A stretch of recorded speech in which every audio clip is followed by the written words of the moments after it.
يا من عصيت الله يوما غافلا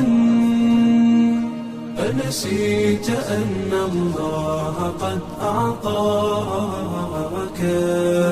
نعم عليك كثيرة لو صنتها لأطعت خالقك الذي رباك لأطعت خالقك الذي رباك.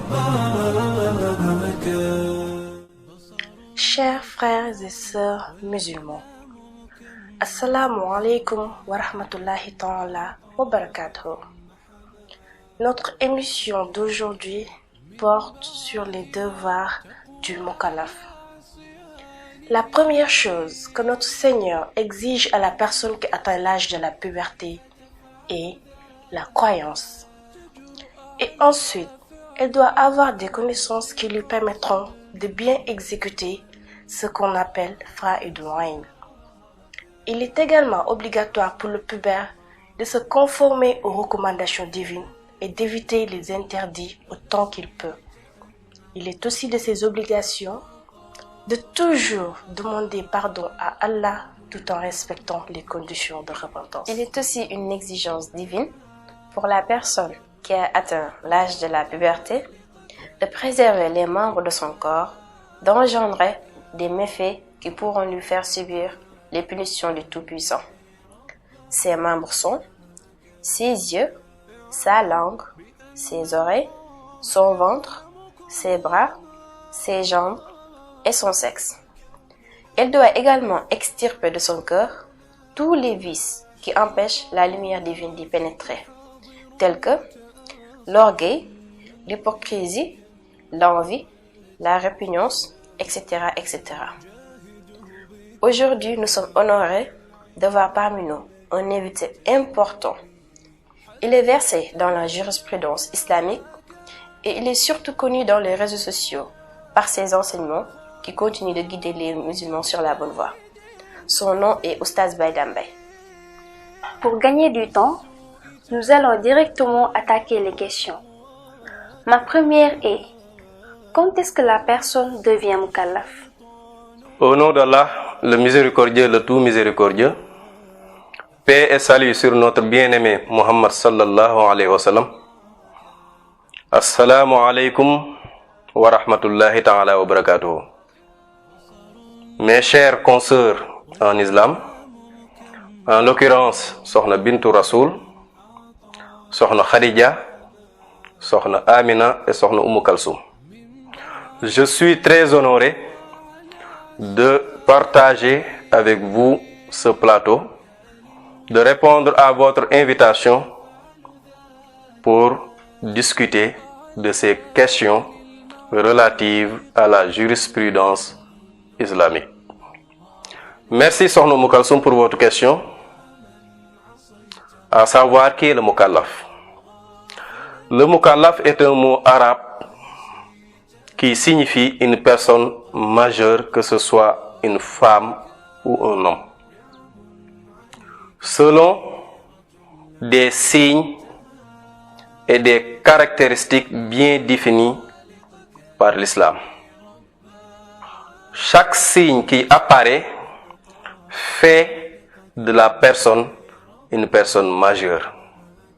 Il sera appelé à respecter les recommandations divines.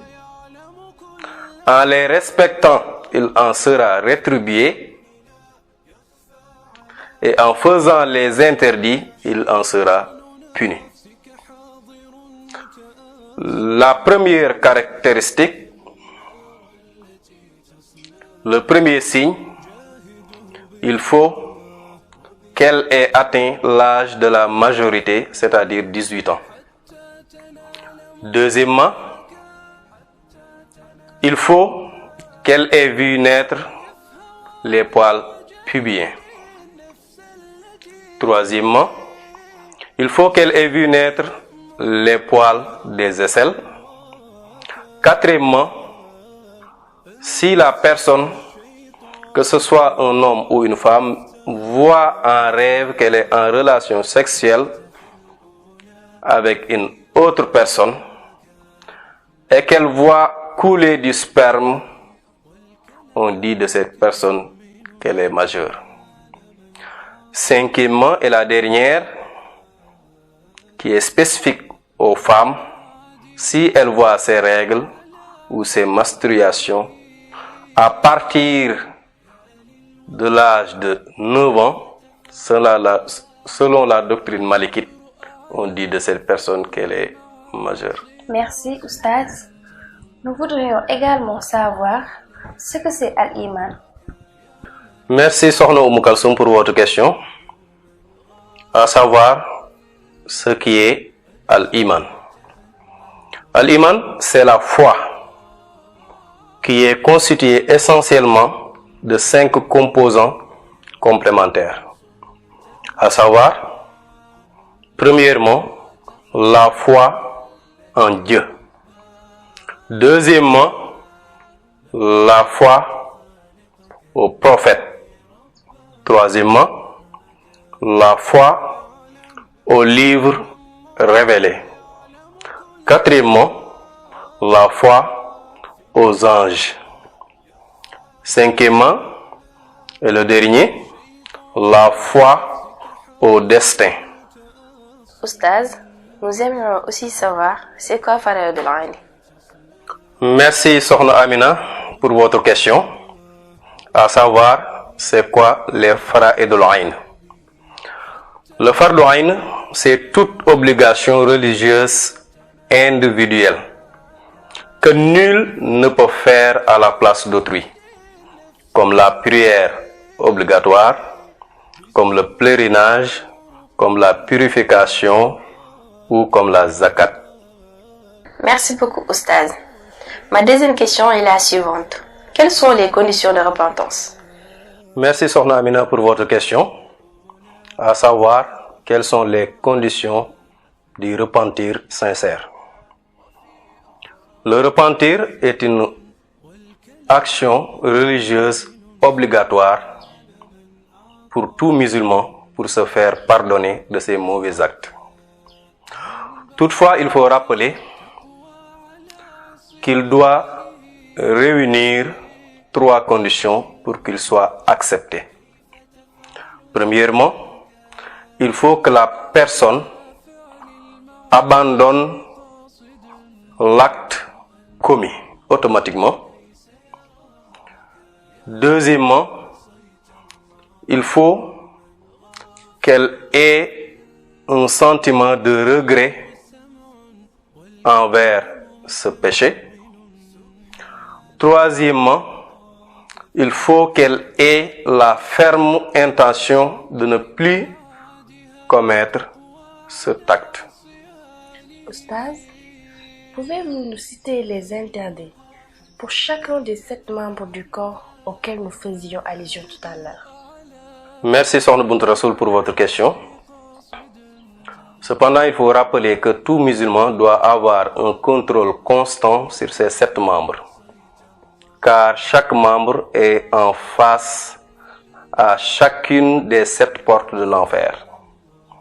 À ce propos, le prophète sallallahu alayhi wa sallam disait: chacun de vous est un berger, et chaque berger est responsable de son troupeau. Le premier des 7 organes est la langue.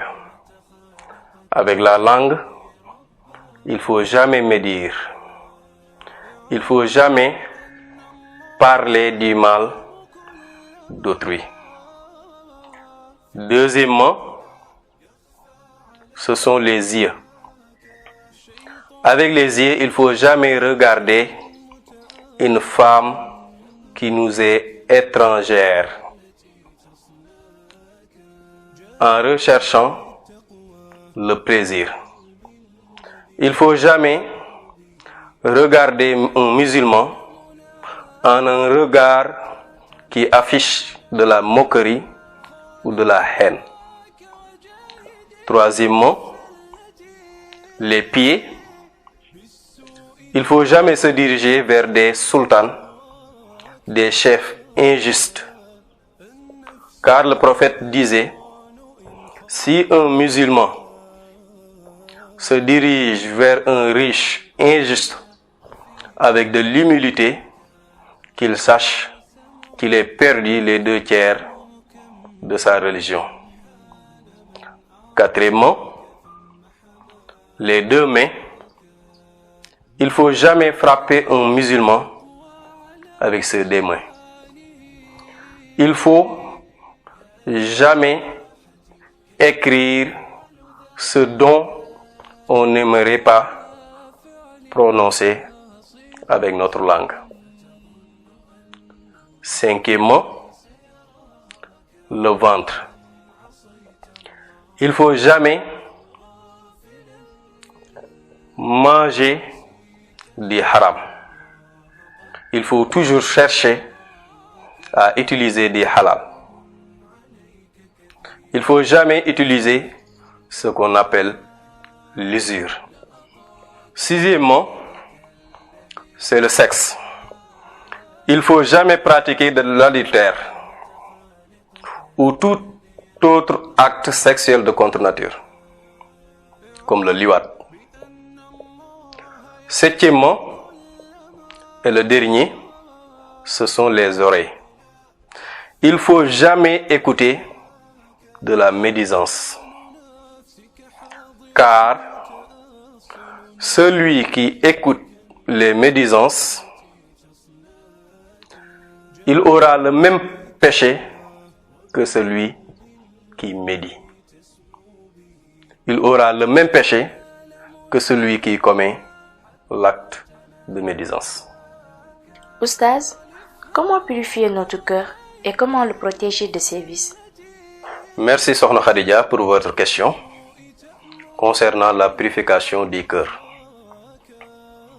La purification du cœur doit être la quête constante de tout un chacun.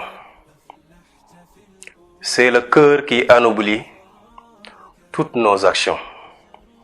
Dès que le cœur est purifié, tous les autres organes le seront automatiquement. Cependant, il faut chercher à se débarrasser de nos vices. Le premier vice, c'est l'arrogance. L'arrogance consiste à penser que nous sommes le centre du monde et que nous sommes au-dessus de tout un chacun. Ceci est un propre de Dieu. Pour y remédier, il faut savoir que nous sommes créés à partir du sperme et qu'un jour, nous serons morts et enterrés sous la terre. Donc, à quoi bon d'être arrogant? Le deuxième vice, c'est l'émerveillement. S'émerveiller de ses bonnes actions, avoir le sentiment de fierté de ses actes d'adoration. Ce serait un vice risqué. Parce que l'acte t'a été facilité par ton Seigneur. Et qu'il est une créature comme toi. Il peut être accepté, il peut ne pas être accepté. Donc à quoi bon de s'en émerveiller ou de nourrir à l'égard de ton adoration de la fierté. Le troisième vice, c'est l'hypocrisie. Mener des actes d'adoration dans le seul but de rechercher la satisfaction d'autrui. Ce serait un acte d'idiotie. Parce que tu adores ton Seigneur, c'est lui seul qui accepte tes actes d'adoration. Ce ne sont pas tes semblables. Donc, pour y remédier, il faut adorer Dieu, faire du bien pour la seule face de notre Seigneur. Le quatrième vice, c'est l'envie.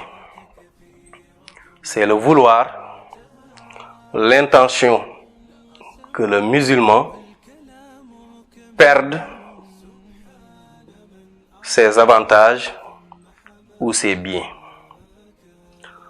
Ce serait un acte contraire à la foi, au destin. Pour y remédier, il faut avoir la ferme conviction que chaque musulman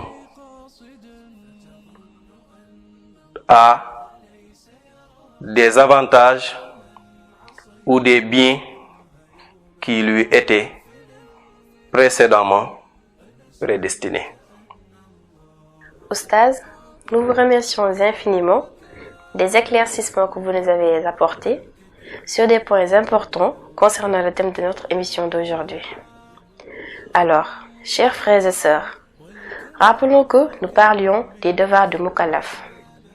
Aujourd'hui, nous avons des connaissances solides émanant de notre entretien avec cette érudit, qui est Oustaz Baydambe. Et ces connaissances nous aideront dans la quête de la satisfaction de Dieu.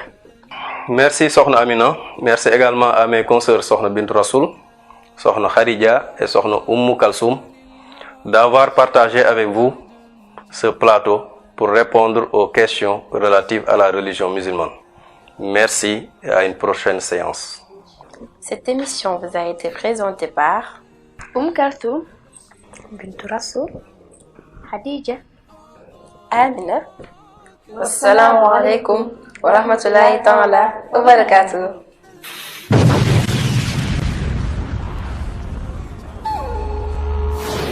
قال بعض الصالحين لرسول الله صلى الله عليه وسلم: يا رسول الله، ما أكبر ما تخاف علي؟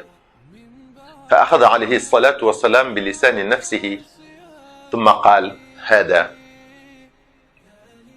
Un des saints a dit au prophète sallallahu alayhi wa sallam: quelle est la plus grande chose que vous craignez pour moi?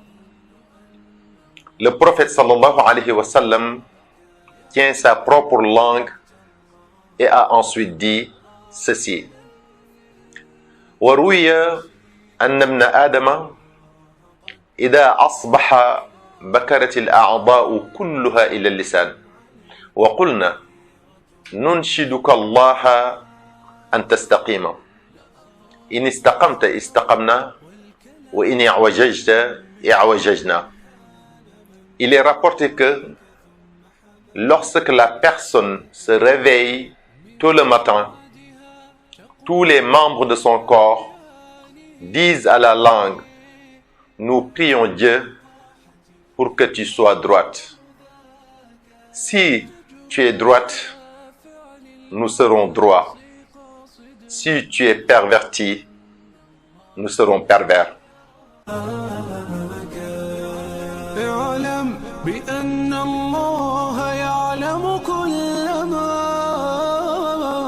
في الكون، لا يخفى على مولاك. شيطان نفسك حاضر متأصل، يمضي بك النار التي تصلاك. جاهده بالتقوى وبالعلم الذي تسمو به حتى تنال مناك، حتى تنال مناك. خالف هواك وجاهد النفس التي بالسوء تأمر والهوى أغواك. النفس والشيطان إن خالفتها أفلحت في الأولى وفي أخراك.